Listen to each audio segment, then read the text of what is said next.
Why Ottoman Sultans Killed Their Brothers, the Shocking Law of Power. In this video, we uncover one of the darkest secrets of Ottoman history, the shocking law that allowed sultans to kill their own brothers.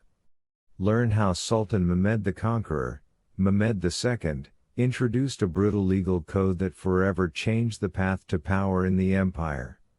Discover the bloody rivalries, political justifications, and the chilling reality behind the Ottoman tradition of royal fratricide. Was it a necessary evil to protect the empire, or a betrayal of Islamic values? Join us as we dive deep into the dramatic world of palace intrigue, betrayal, and survival at any cost. Don't forget to like, subscribe, and hit the bell for more stories from history's hidden corners. The origin of the law of killing siblings.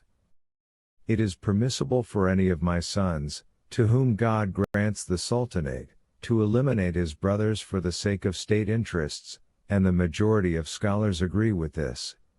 Thus stated the Kanun name, law code, of Mehmed II, known as Mehmed the Conqueror, the law he issued to regulate the governance of the state after him. This marked the beginning of what became known as the Massacre of the Royal Brothers, or to be more precise, the legalization of it. However, Ottoman sultans killing their brothers predates Mehmed II. For instance, Sultan Bayezid I, upon ascending to the throne, ordered the execution of his brother Yaqub, known for his bravery and strength, simply out of fear that Yaqub might claim the throne. Some historians, even those defending this bloody law, stated that the Ottoman jurists justified this act by quoting, "Sedition is worse than killing, thus, we choose the lesser of two harms."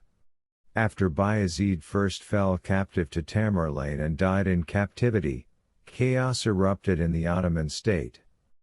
Bayezid's sons fought amongst themselves until one of them, Mehmed I, prevailed by killing his rival brothers. It is even said that Mehmed II himself, upon ascending to power, ordered the strangulation of a newborn brother, a claim that remains debated, though the Ottoman-leaning historian Muhammad Farid Bey mentioned it in his History of the Sublime Ottoman State. Yet, what is certain is that earlier fratricidal struggles pushed Mehmed II to include this controversial text in his Kanun name. Ottoman concept of power and religion. For the Ottoman mindset, the Sultan, the Padishah, was God's shadow on earth. He was the state, and the state was him. Holding the Sultanate, whether by inheritance or seizure, was seen as a just divine decree. This resembles the medieval European notion of the divine right of kings. For further detail, refer to History of the Ottoman Empire by Turkish historian Yilmaz Öztuna. Thus, any destabilization of the Sultan's position was seen as a threat to the very existence of the state. Everything was permissible to prevent that. This belief had ancient roots in Turkish tribal traditions, where tribal survival in the harsh Asian steppes depended on strong leadership. Weak rulers endangered the entire tribe. Despite adopting Islam and founding an organized empire, the Ottomans did not abandon these tribal values. Instead of adapting to Islamic teachings that prohibit killing except by due right, they bent religious rulings and fatwas to serve their ancient political logic. Unlike Islamic history where brothers fought, such as Al-Amin and Al-Mamun, sons of Harun al-Rashid, and the sons of Salah al-Din al-Ayyubi, none preemptively murdered their brothers based solely on suspicion, nor legitimized it by law as the Ottomans did. This highlights that the Ottoman Sultan's legal position was more akin to a guardian over religion than a subject to it. Their commitment to Islamic law seemed more performative, used mainly to consolidate power when convenient, especially during times when factions sought to replace a sultan with a more compliant one, resorting to scholars' fatwas for legitimacy. Thus, religion was more a tool of control than a genuine organizing principle for governance. Historical survey of fratricide in the Ottoman Empire. If we track Ottoman history for instances where sultans killed their brothers, and even nephews, without actual wrongdoing from the victims, we find, before the Kanun name, Sultan Bayezid I killed his brother Yaqub due to fear of his strength. Mehmed II is said to have killed an infant brother named Ahmed and sent his Serbian mother Mara back to her father. After Mehmed II's Kanun name, incidents escalated. Bayezid II's sons fought among themselves. Selim I defeated them, ascended the throne, and allegedly poisoned his own father. Selim first executed his 2 competing brothers and 5 of their sons. Execution methods involve strangulation with a bowstring, a Turkic Mongol tradition, as spilling royal blood was taboo.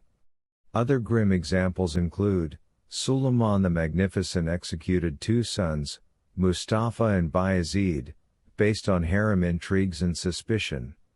He also killed Mustafa's infant son and Bayezid's offspring. Murad III, upon ascending the throne, ordered the execution of 5 brothers. Mehmed III outdid them all, killing 19 of his brothers immediately after his father's death. Osman II killed his brother before himself being killed by the Janissaries. Murad IV killed his brothers Bayezid and Suleiman. Initially, Ottoman princes were appointed as governors to train for leadership, but after the bloodbath under Mehmed III, they were confined in the cage, Kafs, a part of the palace where they lived isolated, unmarried, and under the constant threat of execution. This caused severe psychological distress, as seen in Sultan Suleiman II, who begged for a quick death, fearing daily for his life.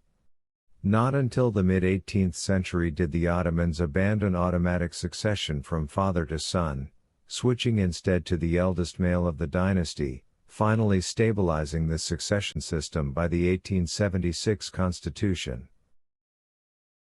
Final thoughts and response to defenders.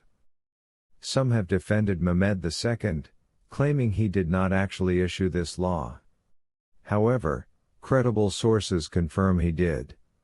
Others argue that Mehmed did not intend killing by the word eliminate. But in Ottoman culture, eliminate unmistakably meant kill. Some acknowledge the law and justify it fiercely, arguing it was a religiously sanctioned necessity to protect the state, preferring a lesser harm, killing individuals, over a greater one, state collapse.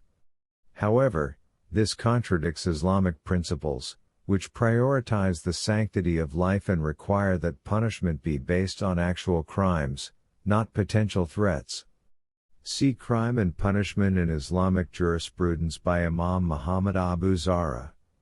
Their arguments mirror political hypocrisy, justifying horrific acts when committed by their side, yet condemning lesser acts when committed by opponents. Finally, dismissing all criticism as forged lies spread by enemies is untenable when respected historians like Yilmaz Öztuna, Halil İnalcık, Muhammad Farid Bey, and Dr. Muhammad Suhail Takush, figures sympathetic or neutral toward the Ottomans, document these facts. A responsible reading of history demands honesty and courage in confronting dark chapters, rather than hiding behind sentimental defenses.